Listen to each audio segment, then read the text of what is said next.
After the release of the original Yakuza, the team was very proud of what they had put together and overall really happy with what they had released. That is, everyone except for Masayoshi Kikuchi, one of the game's two producers. It's not that he wasn't happy with the game's success, but more so that he knew that a game's popularity can be very short-lived if it's not followed up on quickly. So, he went to the game's other producer, Toshihiro Nagoshi, and said that he wanted to release a sequel to Yakuza in just 10 months. Nagoshi was very hesitant about the idea, as the first game's development had already been exhausting enough for the team.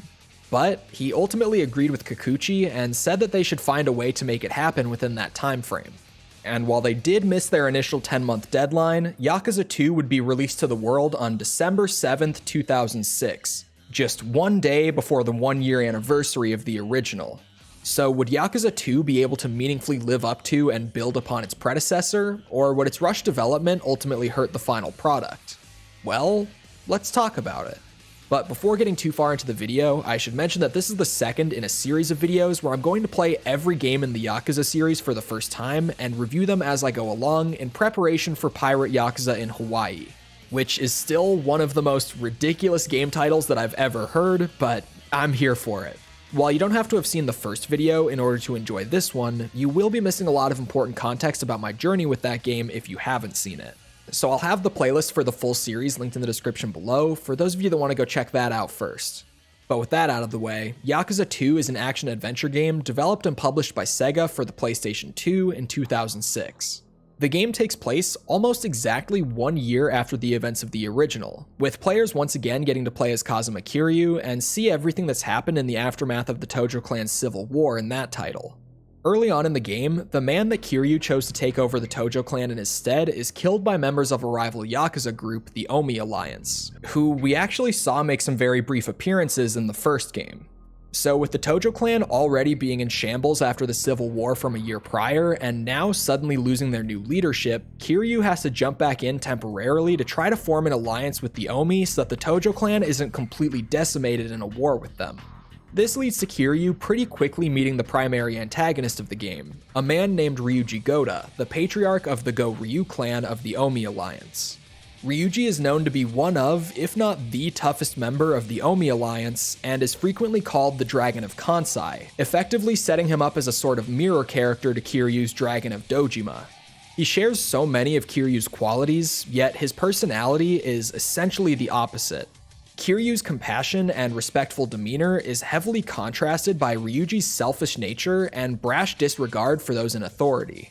He's the sort of character that really just demands your attention whenever he's on screen, so as a result, he's easily the highlight of the game's story for me just because of how entertaining he is. Shortly after meeting him though, Kiryu finally gets to sit down with the head of the Omi Alliance, who's actually apologetic over his men's killing of the Tojo's new chairman and more than willing to sign a truce between them. But just as the peace talks seem to be going well, Ryuji busts in with his men, kidnapping the head of the Omi Alliance and hiding him from us so that the treaty can't be signed. Ryuji wants to take over the Omi Alliance by force, and to prove himself, he plans to go to war with the Tojo clan and wipe them off the map. This sets up the basic plot of the game going forward. Kiryu has to pull the Tojo back together and prepare them for a war with the Go-Ryu clan, while also trying to find the captured head of the Omi Alliance, and maybe investigating a secret organization that might be the real ones pulling the strings behind the scenes. Much like the first game, I thought that this was a pretty awesome setup for the story, and I was sucked in pretty much immediately. Something that's massively improved with the story here is the quality of the voice acting. After the result of the first game's dub, the localization team decided that shelling out all that money on fully redubbing the game just wasn't worth it. So they instead just used the Japanese voice acting and fully subtitled the game in English. This means that all the silliness and the flat deliveries of the original game's dub are completely gone here. And while I did enjoy some of the goofiness of Yakuza 1's dub, this was definitely the right decision. Now, for the sake of consistency for Western fans, some of the changed names from the first game have remained, like Nishikiyama still being referred to as Nishiki, but that's about the only carryover, and it's really minor all things considered. And you know what? Let's just knock out the rest of the story points I have here. I felt like the story section of my first Yakuza video was pretty sloppy, so instead of trying to summarize the whole thing and cover every major plot point, I'm just gonna stick to talking about the things I specifically wanted to mention here. First up on the list is that Kiryu and Ryuji aren't the only characters in the game that have a super interesting dynamic with each other. Detective Date from the first game returns here, this time being partnered up with a new character in Detective Jiro Kawara. These two have a very similar dynamic to that of Kiryu and Ryuji, with Date being the more caring and by-the-books detective, and Kawara being a lot more jaded and trigger-happy. These two clash pretty much constantly throughout the game, because even though they've been partnered up and are working towards the same goal, they have completely different ideas about how they should actually achieve that goal. There's also some pretty interesting history between the two of them, only adding more complexity to their relationship. Another particularly interesting one is that of Kiryu and the new character Kaoru Sayama. Sayama is an organized crime detective from Osaka who specializes in taking down prevalent members of the Yakuza, which eventually earned her the title of the Yakuza Eater. Early on in the game, her superiors order her to take Kiryu into protective custody, as they know that if the Omi Alliance manages to kill him, it will mean an all-out war between the Omi and the Tojo.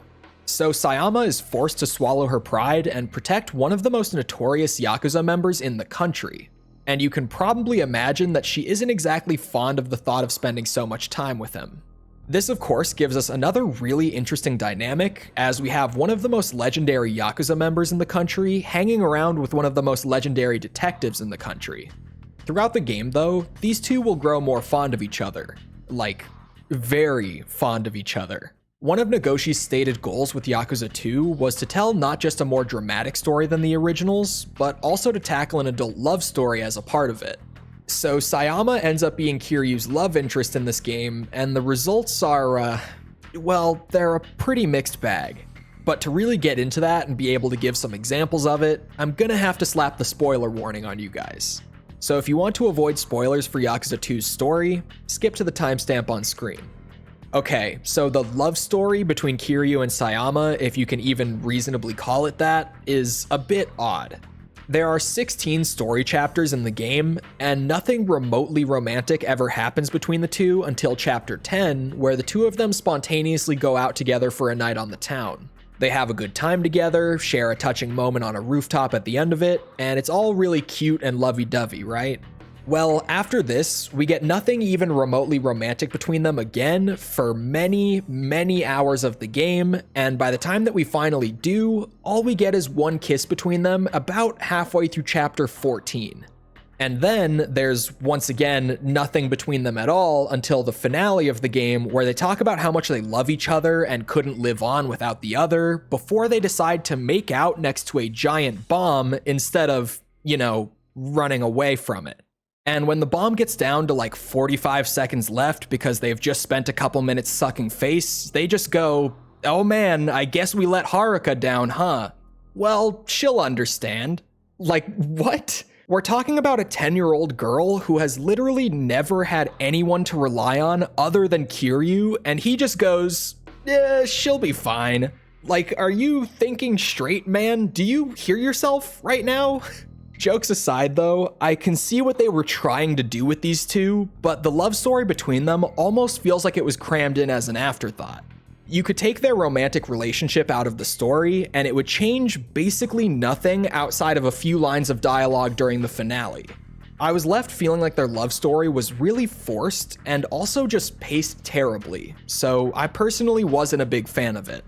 Something else that I didn't necessarily love about Yakuza 2's story was the way that it balanced its A and B plots. The A plot of the game involves the conflict between the Omi Alliance and the Tojo clan that I mentioned before, and like I said, I found this part of the story really engaging. The B plot involves Kiryu looking into this mysterious organization that seems to be operating behind the scenes.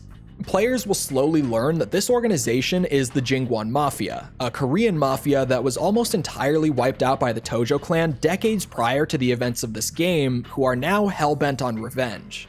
This plot is also really interesting and well written, but not quite as engaging as the conflict with the Omi Alliance to me.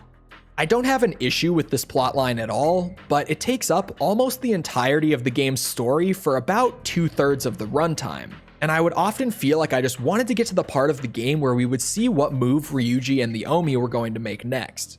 The Jingwon Mafia plot is great in its own right. But I felt a little disappointed when I got all excited early on to see this conflict between Kiryu and Ryuji, only for it to take a backseat to everything else for most of the game.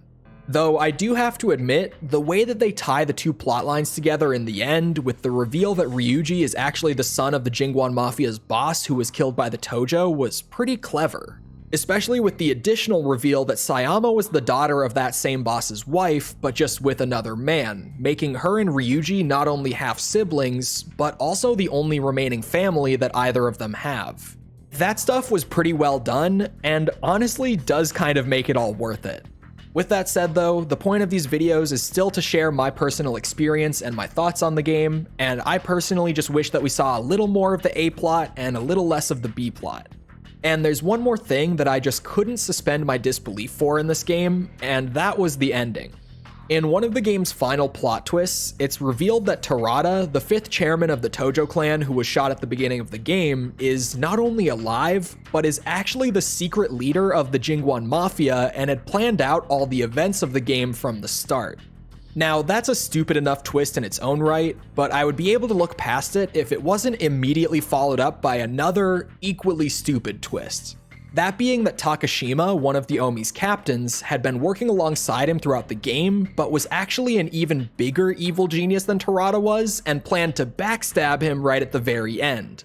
And now we're pretty deep into the stupid zone, but don't worry because it gets worse.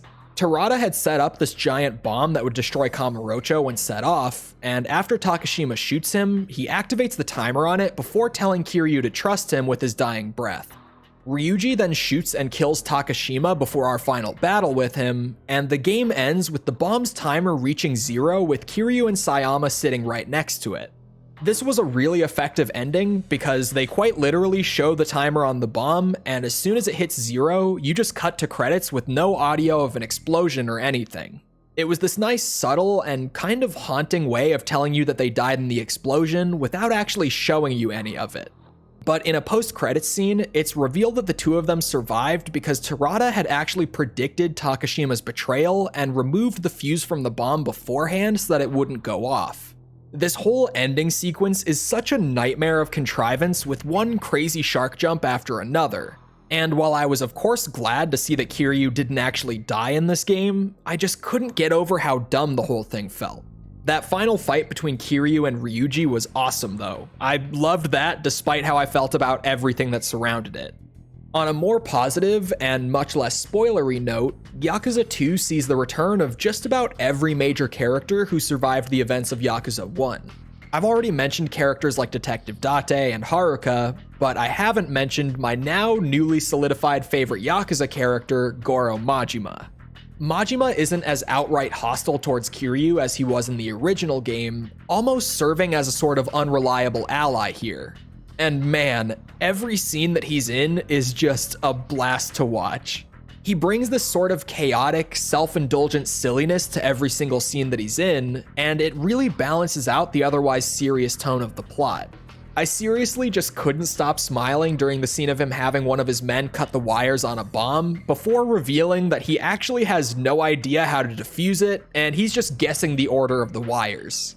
Just something about how the guy cutting the wires was so terrified that the bomb might go off with every single one, while Majima was just having a blast trying to guess which one they should cut next, was hilarious to me. Having so many of the notable characters from the original return here really helped to make it feel like a natural continuation of the first game's story. And also gives me more hope that I'll be getting my fair share of Majima appearances throughout the rest of the series. But now that I've spent over 10 minutes talking about just the story, how is the actual game part of the game? Well, the simplest way I could answer that question would be by saying that it really is just the first Yakuza, but with an extra year of love and polish put into it. Visually speaking, it's pretty much exactly the same as the first game, with a ton of the assets and models just being pulled straight over from the original. It's also still running in the same engine on the same hardware, so things like texture quality and internal resolution are all the exact same here. Onto the stuff that really matters though, the combat feels so much better here than it did in the first game. The rough lock-on system has been improved quite a bit, and while it's still not perfect, it does a much better job at selecting what target to lock onto and keeping you locked on even if the enemy doesn't stay perfectly in front of Kiryu. It even allows you to dodge to the side without breaking your tracking now, which allows you to do things like use the dodge move to almost orbit around the opponent when they attack and punish them from the side or even behind in some cases. Speaking of the dodge and lock-on mechanics, they're both actually taught to the player during the game's opening tutorial now. I talked in my last video about how important these mechanics are and how weird I thought it was that they weren't taught to the player directly, so this is a big improvement just in terms of onboarding new players and getting them familiar with the combat system. Which, by the way, I may or may not have found this NPC in the first game while streaming it recently, who tells Kiryu about all the combat mechanics that aren't taught during the tutorial. I have no idea how I missed him the first time, but to say that it made me feel a little stupid would be an understatement. Regardless, just having it in the tutorial is a definite improvement because I can tell you from experience that it's not that hard to miss the NPC in the original. Kiryu's moveset has also been expanded quite a bit here, giving players way more fun options to choose from during combat. I didn't notice any moves from the original being removed from the sandbox here either, so as far as I can tell, they've just expanded your options without taking anything away from you. They've also fleshed out things like environmental attacks even further, with players now being able to make use of new pieces of the environment that they couldn't in the first game, like park benches and other things like that. These moves still require players to trade a portion of their heat meter for those high damage attacks, and the heat meter has also seen some of the most meaningful changes to Yakuza 2's combat. It takes much longer to fill up and actually enter the heat state than it did in the first game, but once you're in heat, you'll stay in it for much longer than you ever did before. This is because they've raised the total amount of heat that you can store in the gauge, along with the amount that you actually need to enter the heat state, but that also allows you to use multiple heat moves in a row if you fill the meter entirely before you burn any of it. This might sound like it removes some of the depth and tactics from the combat, but it's actually sort of the opposite, since you can now plan ahead and store up more heat energy so you can really cash in on something like a tough enemy should you ever need to. And to take this even further, heat moves now deal more damage here than they did in the original, which further incentivizes players to actually use them instead of just staying in heat for those passive buffs. This overhaul to the heat system is a ton of fun, especially when it comes to the boss fights. The bosses are much better here than they were in the first game, as the amount of invincible attacks they have has been reduced, allowing players more room for expression during these climactic battles. Not all of them are great by any means, as some of them fall back into the same issues that I talked about in my Yakuza 1 video, but the majority of the bosses here are genuinely really fun, which is already a lot more than I could say about the first game's lineup. And if you can manage to avoid taking damage from them for long enough to build up a full heat meter, you can really cash in for some massive damage in return now, giving players an awesome reward for learning the boss's behavior and responding accordingly.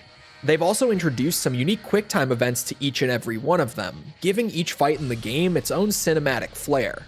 I know that not everyone is a big fan of QTEs, but I personally tend to enjoy them as long as they aren't overdone and get in the way of core gameplay, and I feel like the 1 or 2 per boss fight that Yakuza 2 has managed to add some awesome climactic moments to the fights without taking away from the general combat systems and mechanics.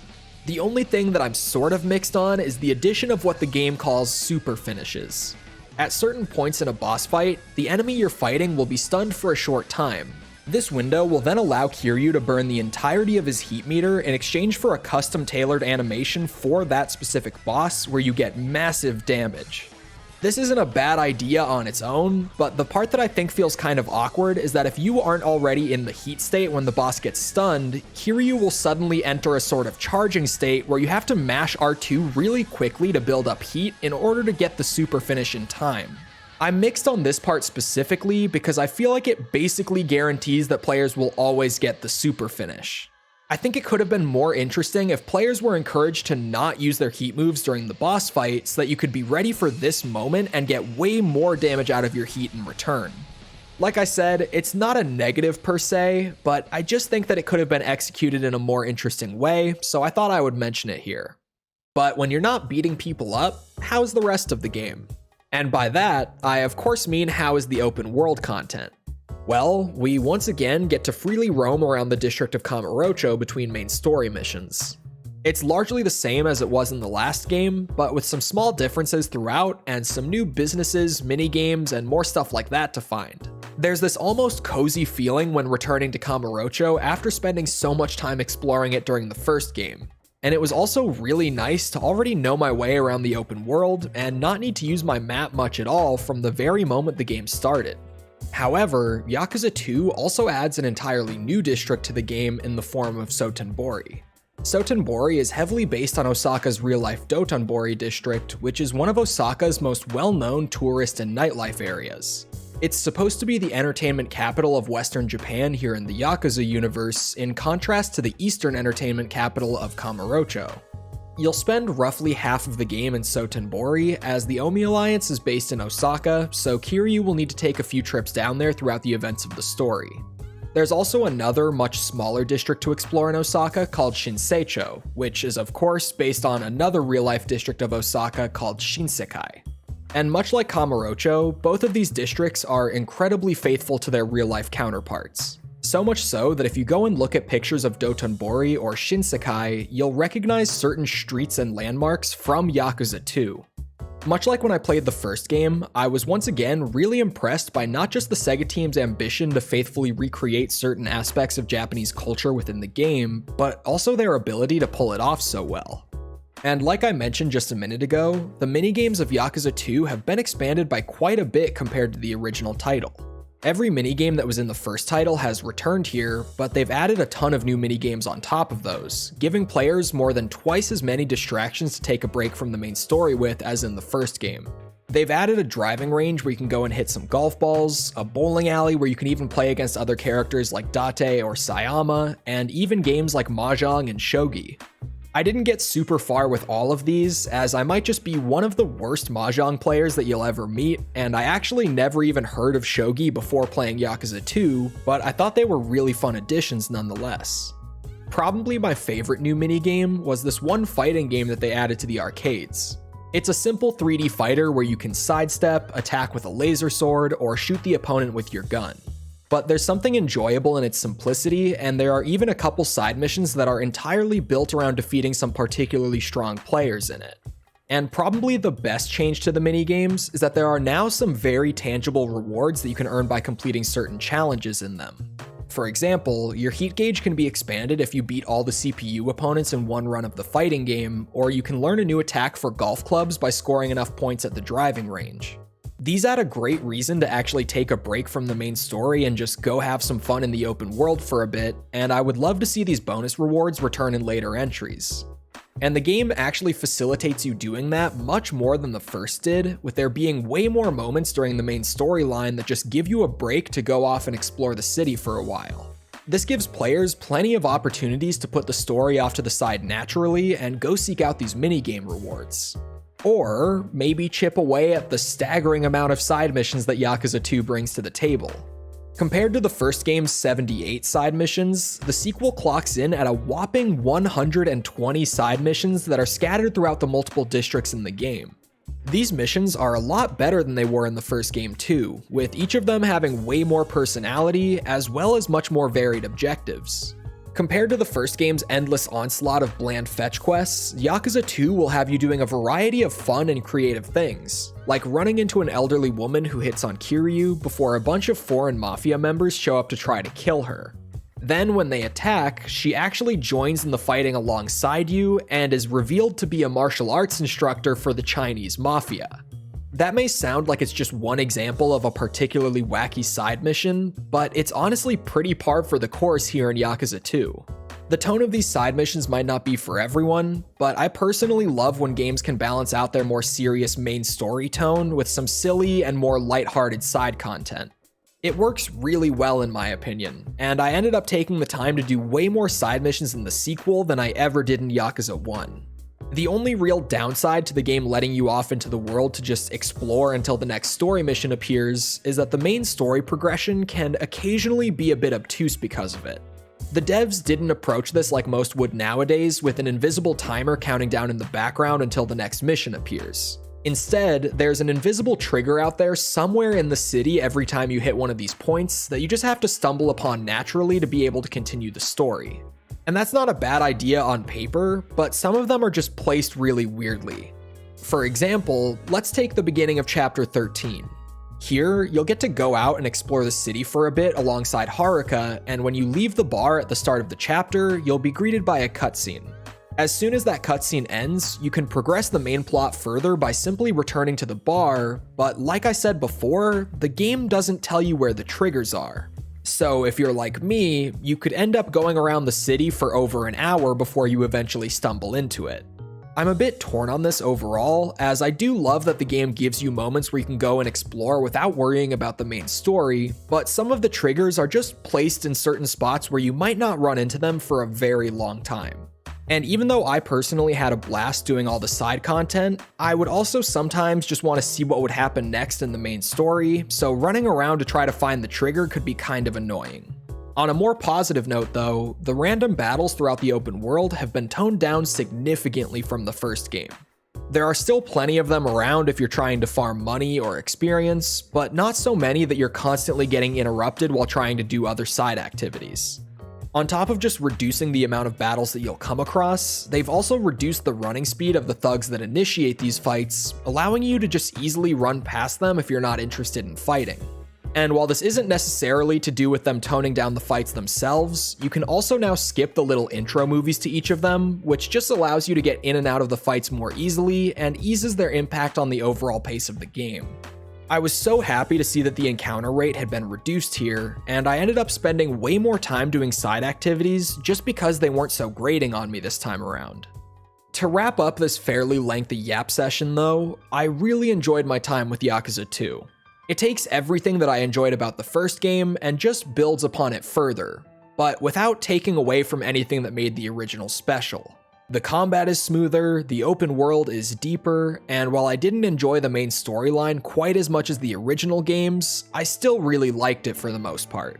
Like I said earlier, the easiest way that I could describe Yakuza 2 to someone would be to say that it's just Yakuza 1, but better. It might not make any major changes to the formula, but every addition and adjustment that it makes is a meaningful one, and almost every single one of them just improves what was established in the original. If the first game wasn't your thing, Yakuza 2 wouldn't exactly change your mind. But if you enjoyed Yakuza 1, it's hard to imagine that you wouldn't love Yakuza 2. It certainly still has issues of its own, but it's a great sequel to an already good game, and one that I had a ton of fun with during my roughly 25-hour playthrough. So at the end of the day, I'm going to give Yakuza 2 an 8.4. Hey guys, thanks for sticking around through the end. I'm hoping it was my entertaining videos that kept you here and not my dashing good looks, but either way, I'll have links to things like my Patreon and YouTube memberships down in the description. Support like this really helps a lot with allowing me to do videos on the things that I'm interested in, and not just what will perform the best here on YouTube. So if you enjoy the series, maybe consider joining the group of amazing people who help make it all possible. Anyway, this outro is getting long enough, and most of you probably left already, so thank you guys again for watching, and I'll hope to see all of you right here for the next Yakuza review.